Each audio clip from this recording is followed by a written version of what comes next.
Fala aí, meu aluno, fala aí, minha aluna, professor Quirino, para mais uma aula de História.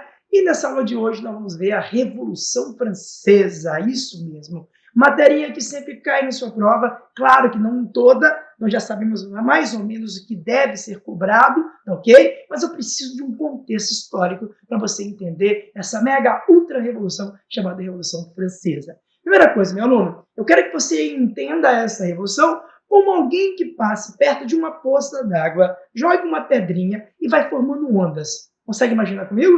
Assim foi a Revolução Francesa. Ela é tão importante, que ela inicia a nossa idade contemporânea.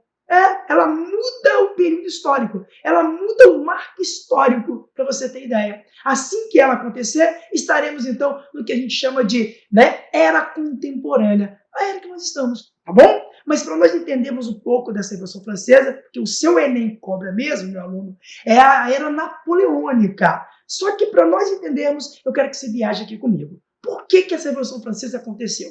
Primeiro, eu preciso que você entenda o que era a França antes da Revolução. Nós estamos falando de uma revolução do século XVIII.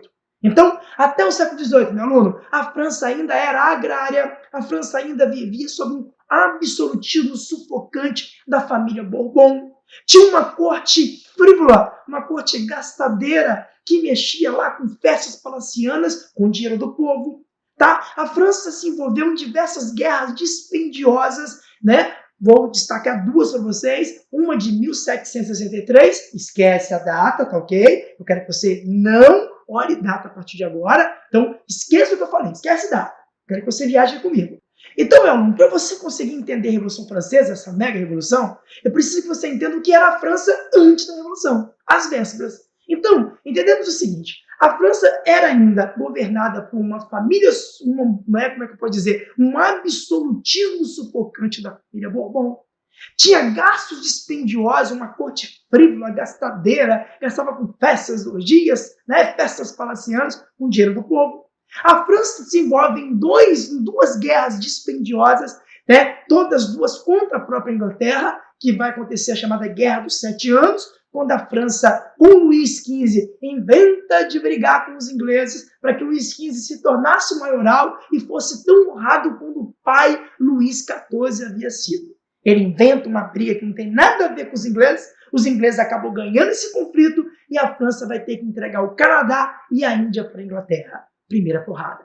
Lá na independência dos Estados Unidos, a França também se envolve e para ajudar as 13 colônias contra os ingleses, ela também entra na guerra, gasta o que tinha e o que não tinha.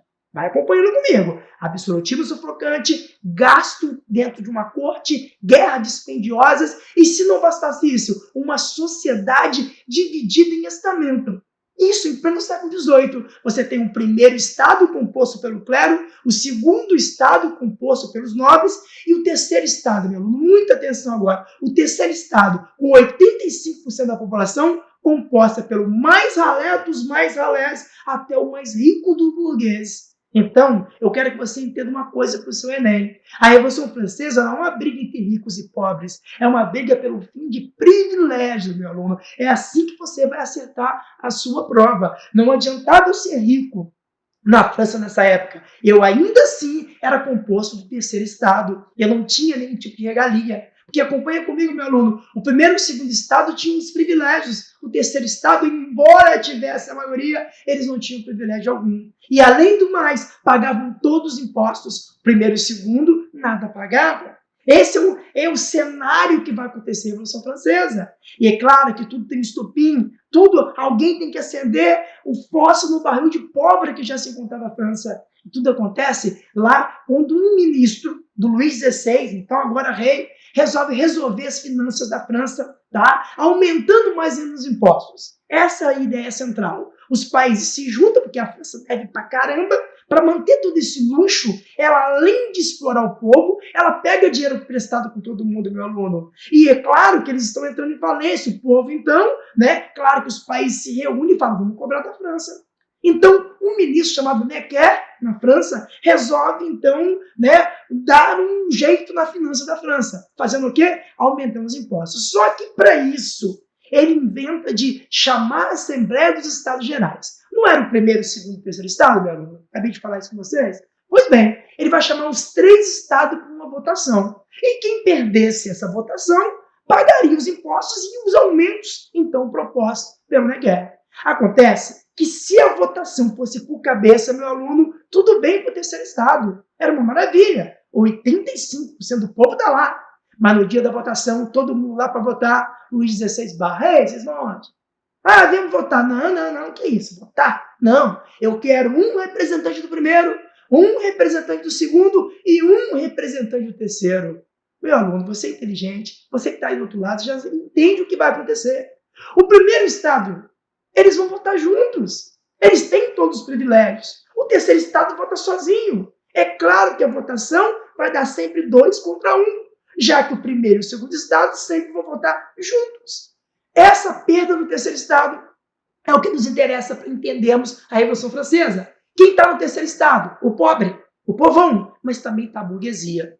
E essa burguesia, então, começa a fazer uma espécie de revolução. E aí tudo o que interessa para nós é que depois dessa votação injusta, na visão da burguesia, eles se reúnem próximo ao palácio e dali só vão sair quando o rei realmente resolver ouvi-los. Só que isso não vai acontecer de um dia para outro. Eles começam, então, a rondar o palácio. E lá no dia 14 de julho de 1789, esqueça a data, eles vão até a Bastilha, tomam a Bastilha, que era uma prisão de presos políticos, pegam armas e começam o que a gente chama de Revolução Francesa. 14 de julho de 1789. Aí começa a estourar. É obviamente que eu quero que você entenda que há um lapso temporal, que o seu Enem não quer saber. Eu estou aqui para te ajudar a passar no Enem, tá? Então presta atenção aqui em mim. De 1789 até a subida de Napoleão Bonaparte, que é o que me interessa, em 1799, todo esse lapso temporal vai ser uma briga da própria burguesia. Como assim, professor?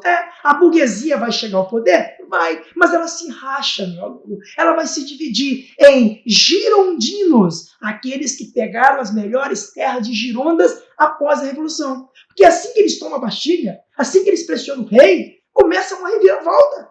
Eles começam, então, a fazer a França de ponta cabeça. Confiscam terras da igreja. Olha que a igreja tinha terra pra caramba. Só que na hora de dividir, não vai dividir pro povão. Vão lutar pela liberdade, pela igualdade, pela fraternidade. É a bandeira. Mas liberdade? Peraí, fraternidade? Igualdade para quem? Começa a haver questionamento, porque o povo não será contemplado pelas ideias, então, iluministas que a Revolução Francesa ela vai, então, abarcar. E é nesse contexto que eu quero que você entenda. Como a burguesia chegou ao poder, ela se racha, ela briga.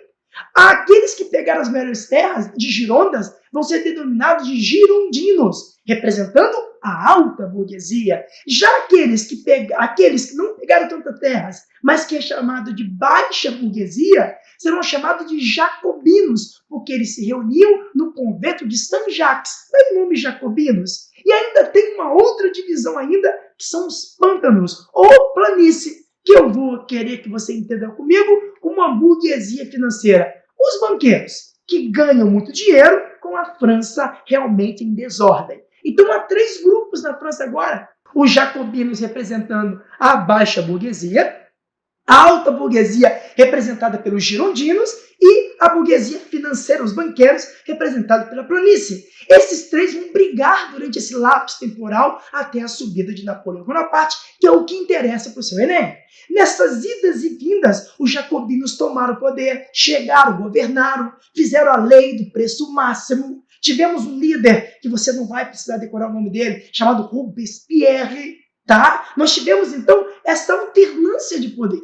Isso não interessa para nós agora. Só que lá em 1799, aí me interessa, que é a figura de Napoleão Bonaparte, meu aluno. É o que o Enem vem cobrando nos últimos anos com mais eficiência, com mais eficácia. Né? Então vem cá comigo. Imagine comigo aqui, nós estamos em 1799. O que vai acontecer lá? Quem está no poder são os girondinos no finalzinho. Tá, tudo bem. Só que lá eles inventaram um tal de diretório, diretrizes, 5 membros governando. Só que tem um problema. Professor, se a burguesia está no poder, por que ela está brigando ainda? Porque, pessoal, ela não tem um poder pleno. Ela não tem todo mundo curvando aos seus pés. E é aí que vai aparecer agora a figura de Napoleão Bonaparte. Acompanhe na tela para você ver quem foi Napoleão. Napoleão, um jovem, olha, combatente, que, pessoal, há muito cedo, na sua tenra idade, o indivíduo vai ser o quê? Tenente do exército francês, depois das suas inúmeras conquistas naquelas guerras pequenas que a França vai ter ao longo da sua história. É esse indivíduo que a burguesia vai se encostar, porque precisava-se solidificar o poder da burguesia. Ela está no poder, tá, mas todo mundo vê a burguesia não como a classe que deveria estar. Aí existe muita desunião na França, e a figura de Napoleão poderia, então, dar a essa burguesia essa ideia de esplendor, essa ideia de solidificação, tá? Solidificar o seu poder. E aí, é claro que durante todo esse lapso temporal, da queda da Bastilha até a subida de Napoleão, muita coisa mudou. Exemplo, calendário. Agora não é janeiro, fevereiro, março, abril. Não, eles vão falar mês das brumas, mês do termidor. É isso, você não vai decorar. Mas justamente no mês das brumas, no dia 18 do mês das brumas, acontece o golpe do 18 brumário, que é quando Napoleão Bonaparte ele assume o poder, ele dá um golpe e assume junto com a burguesia, se colocando no poder, primeiro como cônsul, poder máximo, e daqui a bem pouco tempo ele vai virar o imperador francês. E aí você me pergunta, aí povão, até agora tá tranquilo, né? Tá lá dentro, não ganhou nada, né? Está sendo explorado. Só que, pessoal, que eu quero que você entenda uma coisa. Quando Napoleão assume o poder, a partir de 1799, que ele é apenas um cônsul, ele se aproxima da alta burguesia, se aproxima dos girondinos e começa a colocar de escanteio a baixa burguesia. E aí vem a mágica da parte napoleônica, porque de cônsul ele vai fazer um plebiscito. E nesse plebiscito, é claro, ele não quer nenhum tipo de opositor. E o povo começa a clamar, ei, Napoleão é nosso rei. Ele ganha esse plebiscito. De cônsul ele passa a ser imperador. E olha só o que ele faz, ele muda todo o jogo político. Tanto é que tem um episódio muito massa, se é mentira ou verdade não interessa, meu aluno, mas vai fazer você entender que no dia da coroação de Napoleão, todo mundo presente, eu quero que você entenda o seguinte, a subida de Napoleão tira da jogada a igreja. A igreja não é mais importante. Parte da nobreza também está fora. Quem está no poder é a burguesia. Então, no dia da coroação, o Papa foi convidado. Todo membro da igreja estava lá no palco de coroação de Napoleão. Quando o Papa achou que tinha moral para colocar a coroa na cabeça de Napoleão, Napoleão toma a coroa do Papa e fala, epa, peraí, se tem alguém no mundo capaz de coroar um ser como eu, esse alguém sou eu mesmo. E ele mesmo coloca a coroa em sua cabeça, dizendo o seguinte, ninguém está acima de mim. Igreja, agora você vai ser um mero funcionário do Estado. Pronto, muda tudo. É o ápice da burguesia, pessoal. A burguesia está no poder, ninguém tira mais de lá. Eu quero que você entenda essa parte. E o que Napoleão vai fazer? Ele vai colocar, pessoal, o germezinho da Revolução Industrial na França. A França atrasou. Em uma dessas aulas eu te fiz uma pergunta, qual foi o primeiro país a ter indústria no mundo? E muitos de vocês responderam que foi a Inglaterra, e eu disse que foi a França. O Luís XIV, Luís XV, criou lá no caso vestido, sapato alto, leque, móveis. Só que a Inglaterra veio, em outras aulas a gente viu isso também, fez a Revolução Industrial, se modernizou e passou a França. E a França parou no tempo. Veio Napoleão agora, que é um burguês, e vai fazer o quê? Colocar o germezinho da Revolução Industrial. Pronto. Só que tem um problema, meu aluno, que você sabe e eu também sei, que é o seguinte, não dá para bater de frente com quem? Com os ingleses, que estão anos-luz na frente da França. Já tomaram mercados franceses. Napoleão, então, tem que estudar uma maneira de modernizar a França. Coloca gente para estudar fora da França. Cria bancos. Coloca modernidade na França, a burguesia está adorando, e o povo também. Se por incrível que pareça, você vai achar contraditório, mas o povo vai ganhar emprego. Claro que ele vai proibir greve, qualquer tipo de manifestação, mas as migalhas que da burguesia eram melhores do que eles tinham antes. Então o povo também está adorando Napoleão, está tudo mil maravilha. Acontece que de 1799 até 1815 tem um lapso temporal. Eu não quero que você decore data, mas neste período de tempo, Napoleão ele aumenta o seu poderio, a ponto de tentar agora expandir os seus negócios. Só que, como eu disse para você, ele vai ter que enfrentar a Inglaterra. Para conseguir enfrentar a Inglaterra, ele vai ter que impedir que os países europeus fizessem comércio com os ingleses. É o que nós vamos chamar de bloqueio continental. Cuidado, meu aluno, eu já vi muita muita gente fazendo confusão. O bloqueio continental não quer dizer que Napoleão quisesse invadir a Inglaterra. Não. Ele precisa neutralizar a economia inglesa. Acompanhe comigo. Porque se a economia inglesa ele conseguisse neutralizar, se ninguém mais comprasse na Inglaterra, obrigatoriamente compraria-se da França. E a França, obviamente, dispararia. Essa é a ideia na cabeça de Napoleão. Uma ideia até inteligente. A teoria que eu estou te explicando. Então, o que ele faz? Ele impõe um bloqueio continental. A partir de hoje, como império sou eu não quero que ninguém mais comercialize com os ingleses. Aquele que desobedecer minhas ordens, eu invado. Até porque Napoleão, a essa altura, já é dono do maior exército até então. Tá? Só que você também já viu que a Inglaterra agora é rainha dos mares. Então vai ficar um na beira da praia brigando com o outro? É mais ou menos assim. Napoleão não vai para a água e a Inglaterra também não vem para a terra, para você entender. Essa briga que se dá. Acontece, meu aluno, o que vai acontecer? Napoleão impõe seu poderio por todo o mapa. Acompanhe esse mapinha aqui comigo, ó. Olha só. Você vai ter uma noção aí do tamanho do poderio napoleônico. Olha o tamanho do seu poderio. Ele manda dessa parte toda que você está vendo aí, no caso, desenhada, né, articulada aí no seu mapa.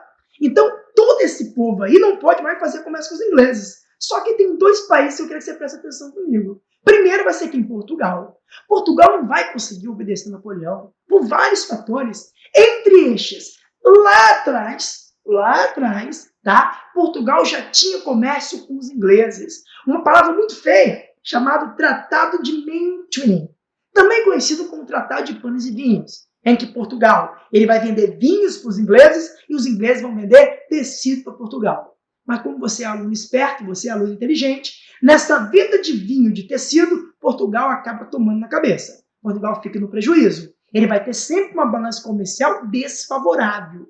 Por quê, meu aluno? Se consome muito mais vinho ou muito mais tecido? Muito mais tecido. Então, enquanto Portugal entregava uma caixa de vinho, ele teria que comprar 50 quilos de tecido. Era assim que se falava na época. Então, sempre tem um buraco. E como Portugal vai cobrir esse prejuízo? Tirando dinheiro da sua colônia. Nesse caso, Brasil. Olha as histórias se fundindo aí, meu aluno. E é por isso que eles vão lá para Minas Gerais. O ouro de Minas Gerais acaba ajudando Portugal a tentar, né, abater um pouco do prejuízo que ele tinha com os ingleses. Aí vem Napoleão e fala, a partir de agora ninguém mais faz comércio com os ingleses? Não, Portugal, por baixo dos panos, escondido, vai continuar fazendo comércio com os ingleses. Claro que Napoleão descobre e vai ameaçar invadir Portugal. E nessa ameaça, você também já ouviu falar nisso, claro, né? Portugal teme a invasão napoleônica, que seria arrasadora, e aí não sabe o que fazer. Os ingleses, então, oferecem ajuda para escoltar a família real para onde? Para sua colônia, aqui para o Brasil. E aí, claro que Portugal fica receoso no início, mas a Inglaterra lembra, calma, no mar ele não vem, fique tranquilo, eu vou te escoltar. Então, a família real passa a ser escoltada a partir de 1807 para 1808, e eles chegam aqui, então, no Brasil, né, ao Brasil em 1808. O que dá o início do nosso processo de independência do Brasil. Porque assim que Portugal colocar o pé na colônia, colocar o pé no Brasil, ele vai abrir os portas às nações amigas. Nós já falamos sobre isso também, meu aluno. Ele vai dar credibilidade aos ingleses. Os ingleses pagarão menos impostos por seus produtos aqui no Brasil e quase toda a América. O plano de Napoleão, então, começou a dar errado. Outro país também que não vai conseguir obedecer vão ser os próprios russos. E Napoleão vai tentar invadir. E nessa tentar invadir, vai dar o seu primeiro tropeço, né? Serão duas batalhas. Você não vai ficar decorando o nome de batalha. O Enem traz para você esses nomes. Você só precisa entender o contexto, tá? Você tem a batalha de Leipzig, que é a primeira batalha, Napoleão perde. Perde. Ele perde a primeira batalha, ok, pessoal? E nessa primeira batalha que ele perde, ele acaba sendo preso e exilado para a ilha de Elba. 100 dias. E nesse período que ele fica exilado, quem é que sobe o poder? Tá? Vai ser o irmão do Luís XVI, Luís XVIII. Luís XVIII assume, mas ele não tinha nenhuma moral. O povo odiava, porque na visão do povo era a volta do absolutismo. Por mais que pareça estranho, o povo prefere Napoleão ao rei. Claro, rei absoluto. Esse cara deve ser igual ao irmão, Luís XVI, autoritário, violento, mas não queremos isso não. Começa a haver a pressão. E mesmo havendo a pressão, esse indivíduo fica, no caso, 100 dias. É o governo 100 dias, tá? De Luís XVIII. Claro que o povo está odiando. A burguesia também, porque quem é o rei da burguesia? Napoleão Bonaparte. Nesse período de tempo, Napoleão foge e vai retomar o seu poder. Claro que quando ele foge da Ilha de Elba, ele tenta recuperar o seu poder na França, quando ele vai se aproximando, Luís XVIII foge, claro, ninguém é louco de peitar Napoleão Bonaparte. Foge, Napoleão então recupera seu poderio, mas aí já não está tão forte como antes. Ele vai tentar voltar, né? Obviamente, próximo à Bélgica ali, ele acaba perdendo a Batalha de Waterloo, a última batalha. E em 1815, então, Napoleão cai e vai ser exilado, né, na ilha de Santa Helena, onde provavelmente morreu, no caso, envenenado por volta de 1823. O que eu preciso que você entenda que 1815 era o fim de Napoleão Bonaparte. E aí? E agora? Todas as conquistas burguesas foram perdidas? Não. O povo conseguiu ter o gostinho da liberdade. Não tinha sindicato, não tinha greve. A burguesia, o liberalismo. Agora ela compra, ela vende, ela está no poder, meu aluno. Ela não vai aceitar de jeito algum a volta do absolutismo. Porém, contudo, todavia, o absolutismo vai tentar voltar ao poder. Na chamada, na ideia que cai em prova, chamado Congresso de Viena. Lá no Congresso de Viena, as nações se reúnem e vão tentar reconfigurar o mapa político da Europa. O que Napoleão havia tomado, vão devolver. É como se fosse, né, uma reconfiguração, usando o princípio da legitimidade e da restauração. Deu certo? Não, porque o povo não ia aceitar a volta do absolutismo e nem a burguesia, claro, perdeu seus direitos. E os reis que conseguiram, né, continuar no poder vão ser chamados agora de déspotas esclarecidos. O que é um déspota? É um rei. O que é esclarecido? Que agora ele não é tão autoritário. Ele vai seguir os diretrizes da história. Ele agora é iluminista. Ele está com a mente aberta. Ele sabe que para se manter no poder, ele não pode ser mais autoritário. Ele não pode ser mais violento. Ele tem que se curvar à burguesia que agora está no poder. Pronto, meu aluno, essa é a subida da burguesia com Napoleão Bonaparte. Ainda que ele tenha caído, ele deixou seu legado. E a França, então, passa a ser o epicentro da história daqui para frente. Isso é tão importante que a Revolução Francesa vai pipocar o seu legado em todas as partes do mundo. Beleza? E agora, para ver se a gente aprendeu, vamos ver como é que isso cai na nossa prova. Vamos lá? Primeira questãozinha aí, meu aluno. Acompanha comigo aí na tela. Essa questãozinha aqui é só para você ter uma ideia. O Enem ele misturou, só que o aluno é esperto. Iniciada pelos patrícios, a Revolução Francesa... Calma aí, professor, que loucura é essa? Calma. Aparece como o último episódio na luta sustentada pela aristocracia contra a monarquia capetiana e, assim, encerra a história antiga do reinado, rematada pelos plebeus, assegura a ascensão da burguesia. Você fala, pô, ele confundiu. Calma, meu amigo, só para te confundir mesmo. Olha lá, o historiador Jorge considerava a Revolução Francesa uma revolução burguesa em seus resultados. Contudo, ele admitia que nela estavam contidas várias revoluções aristocráticas, burguesas, camponesas e das massas citadinas, em que se evidencia pelo...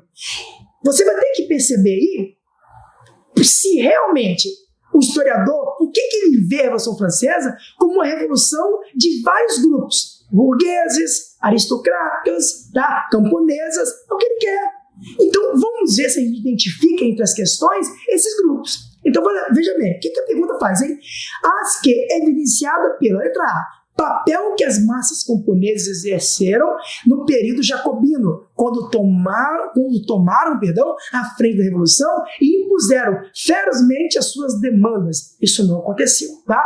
B, realização no período jacobino de uma verdadeira reforma agrária. Vou parar por aí.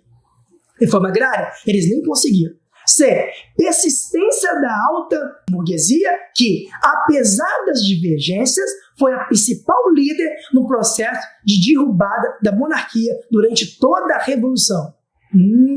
Grande medo, período em que a pequena burguesia, liderada por Robespierre, impôs a sua demanda por meio da guilhotina. Pessoal, até agora eu não consegui identificar nada do texto. Vamos ver a letra E? Fato de a Revolução ter sido iniciada pela aristocracia, em uma tentativa de retomar o poder que lhe havia sido retirado pela monarquia absolutista. Gabarito da letra E primeiro. Vamos pelo macete ou pelo conhecimento? Primeiro pelo macete, meu amor. Lá em cima está falando da aristocracia. A única das questões, a única das alternativas que trouxe a palavra aristocracia é a letra E. Ponto. Aí a interpretação de texto. Embora a letra A, B, C e D ela pudesse ter começado a ocorrer, mas eu não justifico o que o historiador pensou. Porque o que o historiador pensou? Na realidade, a Revolução Francesa é a Revolução burguesa, é a Revolução camponesa, é uma revolução aristocrática que perdeu seu poder e agora quer recuperar. Pois bem, é justamente o que está na letra E. Fato de a Revolução ter sido iniciada pela aristocracia. Claro, aquele grupo que até então havia perdido poder e quer recuperar de novo. Letra E é o nosso gabarito. Vamos para mais outra? Essa aqui, se você errar, por favor, preste atenção, não vai errar. Agora, na luminosa manhã de 8 de março de 1808, mais de 10 mil nobres exilados se preparavam para pôr novamente os pés em terra, iniciar não só um novo período para a história de Portugal, mas principalmente uma nova era para o Brasil. Pelos 13 anos que seguiram, Dom João VI e sua corte viveram no Rio de Janeiro, de início fugindo do avanço contido de Napoleão. Olha só, depois tentando se esquivar do jugo britânico. Dias antes do desembarque no Rio, o Brasil já começara a se livrar dos grilhões coloniais. Aí vem a pergunta, né? Será que precisava ler o texto? Não sei, vamos lá. Já lemos mesmo? No contexto das guerras napoleônicas, a transferência da corte portuguesa para a América, especificada no texto, o que aconteceu? Lembra? Marcou um momento de transformação nas relações entre metrópole e colônia ao afrouxar os laços da dominação colonial? Será que é isso? B. Ocorreu de forma minuciosamente planejada. Para com tudo. Ninguém que foge planeja, ainda mais naquela circunstância em que a coroa portuguesa fugiu. C. Significou uma mera mudança de lugar. Não foi só uma mudança. D. Representou uma intensificação dos laços coloniais por meio de um estreitamento das condições de exclusivo metropolitano? Não. Assinalou uma mudança momentânea da família real para o Brasil, que em pouco tempo voltaria sem conflito a Portugal. Professor, e agora? Eu li o texto e não entendi nada. O texto só... Agora venho aqui. Por que eu li rápido? Para você entender comigo, meu aluno. O texto só está falando aquilo que você sabe. O que você sabe? Que a família real veio para o Brasil em decorrência da pressão napoleônica. Acabamos de falar nisso. Aí a pergunta é, no contexto das guerras napoleônicas, a transferência da corte para a América, especificada no texto, já te deu a deixa, fez o quê? Letra A. Marcou um momento de transformação das relações entre metrópole e colônia ao afrouxar os laços da dominação colonial? Meu aluno, veja que lá em aulas anteriores eu disse que assim que a família real chega ao Brasil, começa o processo de independência. Veja aqui comigo. O Dom João coloca o pé no Brasil e de quebra já fala o seguinte: a partir de agora o Brasil comercializa com todas as nações amigas. Começa agora a dar privilégio para os ingleses. Começa a abrir os portas das nações amigas. Opa, só pode ser a letra A, meu aluno. Todo o contexto do texto que a questão trouxe, ela se resume na letra A. Marcou um momento de transformação nas relações entre metrópole, Portugal, e colônia, Brasil, ao afrouxar os laços da dominação colonial. Se você observar bem, esse afrouxamento você enxerga quando eu abro as portas das nações amigas e quando permito que a Inglaterra tenha privilégio mais do que o próprio Portugal. Portanto, o gabarito, letra A. A gente fica por aqui então, meu aluno. Até a próxima. Valeu!